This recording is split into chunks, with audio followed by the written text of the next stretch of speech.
Sir to be Shiv Kumar Yadav and आज हम बात करेंगे problems in India. Basically economic से रिलेटेड या फिर जब भी हम गवर्नेंस की बात करते हैं तो ऐसी कौन कौन सी प्रॉब्लम्स हैं अपने देश में। ठीक है, तो पहला तो पार्टिसिपेशन को लेके बहुत ज़्यादा प्रॉब्लम होती है कि भाई बहुत ही कम लोग अवेयर हैं, बहुत ही कम लोग पार्टिसिपेट करते हैं। कहाँ पार्टिसिपेट करते हैं? डिसीजन मेकिंग प्रोसेस में। Okay, next I am sorry next बात करते हैं lack of awareness and capacity. देखिए लोगों को पता ही नहीं है कि how we should how what are the procedure we should have to follow while participating, और कैसे पार्टिसिपेट करें या फिर क्या क्या कैपेबिलिटी होनी चाहिए एक इंसान को पार्टिसिपेट करने में, डिसीजन मेकिंग प्रोसेस में पार्टिसिपेट करने में। Okay, next rule of law. कभी कभी क्या होता है ना कि वाइड स्प्रेड करप्शन, मतलब ऐसा आप सोचिए कि जहाँ भी फेयर मैनर से रूल ऑफ लॉ फॉलो ना हो, जो भी एम्प्लॉई हैं, गवर्नमेंट एम्प्लॉई है, ऑफिसर्स हैं,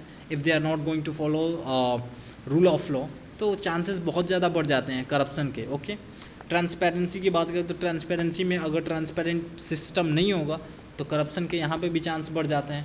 okay, so basically manipulation and with holding of information, ये भी चांसेस बढ़ जाते हैं। तो this is the problem. Basically corruption का हो सकता है, manipulation and with holding of information का हो सकता है। रिस्पॉन्सिव अगर गवर्नमेंट नहीं होगी तो इन ऑर्डिनेट डिले। देखिए अगर रिस्पॉन्सिव नहीं है तो क्या होगा? सर्विस डिलीवरी में डिले हो जाएगा।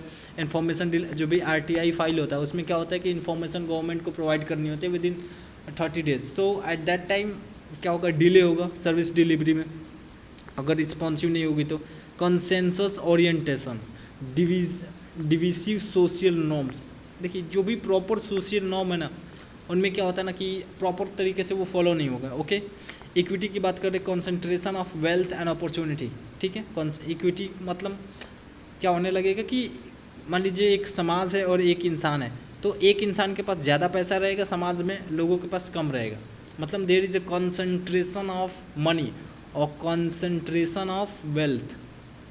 जब भी हम बात करते हैं तो अडानी, अंबानी, इन सब लोगों का नाम हम प्रॉपर सुनते हैं कि उनके पास बहुत पैसा है।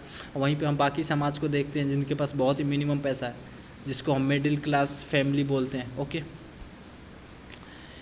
इफ़िशियंसी एंड इफेक्टिवनेस की बात कर ले, so poor utilization of resources. जब भी हम बात करेंगे गवर्नेंस और गवर्नमेंट, जब भी ये गुड गवर्नेंस नहीं रहेगी तो प्रॉब्लम क्या क्या आएगी? प्रॉब्लम आएगी इफ़िशियंसी और इफेक्टिवनेस ऑफ गवर्नेंस का। क्यों?